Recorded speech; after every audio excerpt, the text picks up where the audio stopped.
Welcome back to Our Mountains. We're here in the auditorium of the Kentucky School of Bluegrass and Traditional Music, Hazard Community and Technical College in Hyden, Kentucky.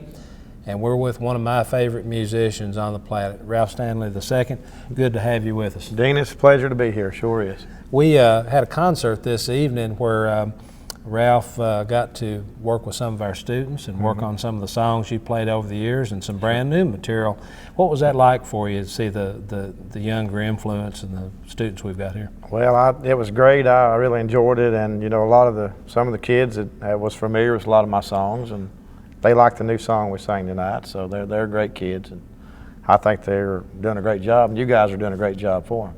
One of the things that I watched, and I kind of watch these kids because and I say kids, they're anywhere from 18 to 23 and 24. But one of the things, and I think this is true across the board with your music, is that they were excited about you coming because they were familiar with your music, your family's music, the Stanley Brothers, your dad, the Clinch Mountain Boys sound, but also your music from where you've been getting the airplay. And they were looking forward to coming, and I want to thank you here on camera for taking time to teach them some of those songs and do the things that you did backstage with them. Mean a lot to them. Well, that wasn't no problem, and you know, my dad and Uncle Carter, Stanley Brothers, is first class bluegrass, and one of the big three of all time. You know, Bill Monroe and Flatt and Scruggs and the Stanley Brothers was the big three, and then I've been blessed. And I can tell as time's going on, doing a lot of my own new songs, and I'm just glad that a lot of people seem to like what we're doing as Ralph too, you know. Well, you know, at our annual Osborne Brothers Festival here in Hyden, you've become I guess a regular would be the way to put it, but a regular in the fact that everybody expects to see you come back. Well, I enjoy it every year, and I know we got a lot of good fans over this way, and you've become a regular over at the Hills of Home too, so. Well, both of us kind of in a situation of carrying on our family's musical traditions, but I guess it's one of the things that I enjoy seeing in hosting a radio program is watching people call in, and where a few years ago they were requesting mostly your dad's stuff and the Stanley Brothers stuff. Now it's switched to where they're requesting your things, to where you're an artist that is taking that on to another place. And, well, that makes me feel good. I'm real glad to hear that. Well, I know you've worked hard to do it, and one thing that I've always enjoyed working the festivals and being around the fans is your special relationship with your fans. You talk a little bit about that, about what you people that come to your shows. I guess I get it from my mother. I've always enjoyed people, talking to people and mingling with people, and I like to, I used to jam more than I do now, because you know how it is when you're singing 4 days in the weekend. You can't. It's hard to keep your voice intact when you're jamming and all, but I always make time for the fans, because if it ain't for them, we're nothing, and we're not here. And you know that as well as I do, but it ain't only that. I love to see the people and enjoy to interact with them.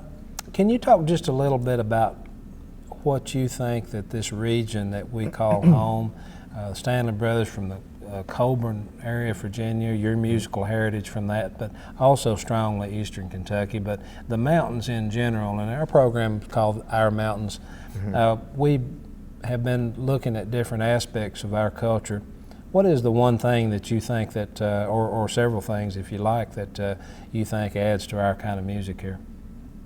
Well, it's just if you just look at the mountains we're in, if you look at the area we're at, the coal mines, just hard-working people, down-to-earth country folk, and that's what, if you listen to the Stanley Brothers music, I mean, you hear that honesty in their songs, and I mean, I've performed in 49 states, and I will say this: you think it at one time that it might be a better place to live, but they really ain't. It's hard to beat these mountains, and like I said, the people in it. I've always thought that the truth that's in bluegrass and traditional music, mountain music, it comes from a lot of the experiences that they had, and of course your dad and your Uncle Carter and and Bobby and Sonny on my part, they draw a lot of their experiences from these mountains.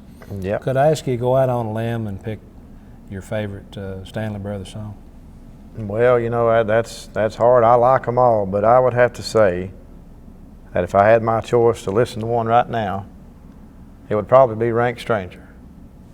The way they sang that together was top notch. And speaking of the Osborne brothers, I would have to say, I know you'd probably think I'd say Rocky Top, which I love the way they do it, but Windy City, the way they done that, nobody could top them on that. And that was one of my favorites they ever done, but I liked everything they done too. Well, I agree with you, and you know, it was always something to me to look at how those brother relationships went through music, and especially I think it had something to do with where they were from. Well, you know, Bobby told me a long time ago, or I don't know how long it's been, but you know, he worked for a little while with Dad and Carter before he went to the military, and he said if it wouldn't been for that, he'd have probably stayed a lot longer. He enjoyed it. He loved their music, and you know, he fit them great. I'd like to heard some of that. And I might have, but I don't guess they ever recorded any together that I know of, or did they? I don't believe they did. I think there's maybe somewhere a live show, maybe that they did somewhere, but he always loved that part, that high part, in their structure. He played the Pee Wee Lambert part, and he said something about they used to play a little game going down the road. He might have told you about it, counting horses with spots on them or something. And I don't understand the basic of the game, but he was telling me something about it one time. But so many points for a certain kind of horse. So many points side. for a certain kind of horse, yeah. And he said that the white horse kind of trumped them all, and said your Uncle Carter knew where there was a white horse. He drove off the road all the way up to that, got that, and your dad said that's cheating. He said that wasn't in the rules anyway. Bobby told me that same story and about them playing that. And, I guess that kind of shows a little bit how times have changed. But you think of one of the top traveling bluegrass groups in the world to take time out to have fun like that, I guess is some special memory for Bobby. And of course, we're fortunate to have him and your dad still with us and still part of the bluegrass music scene. Yes, sir. Without them guys, just imagine what it would have been. It wouldn't have been nowhere near as good, would it? No, I don't think so. But Ralph, let me ask you, where do you see our music going in the next 10 years? Well, you know, I hope it's going to be good. I mean, we've been drawing pretty good crowds at times, and it's been a little lean here through the winter. I think it's always going to be around. I think there's a lot of younger people getting into it, and you know, it's kind of leaning to the traditional country feel a little bit, because you know Nashville is they've kind of kicked it out, and I don't think that's a bad thing either. I like traditional country music, and you know, we love bluegrass, so I see that kind of coming into it more. And I've actually recorded a song or two in that flavor myself, but you know, you go back to the roots. But I think it's going to, I said one time, it'll never die, because if you don't like it when you're young and you're into rock and roll or this hard, heavy or stuff, I couldn't imagine being into rap. I hope I don't offend any rap fans out there, but anyway, I think the older people they get tired of hearing the loud bang and the drums, and they're eventually going to remember what their mother and daddy used to listen to, or their grandparents. And they're going to come back home, and that's when they're going to get into bluegrass, and they might be in their 40s or their 50s. But everybody's going to have a good shot, so that's why bluegrass will never die, I think. It's kind of my little theory of it, but it might not make any sense. Folks, if you'd like to keep up with Ralph Stanley II, his touring schedule, his new album releases, and the great festival that they put on in the state of Virginia, check out his social media and websites. What are the addresses for that? Well, the address for my website is ralph2.com, and it's RALPH with a number 2.com, and the festival website is drralphstanleyfestival.com.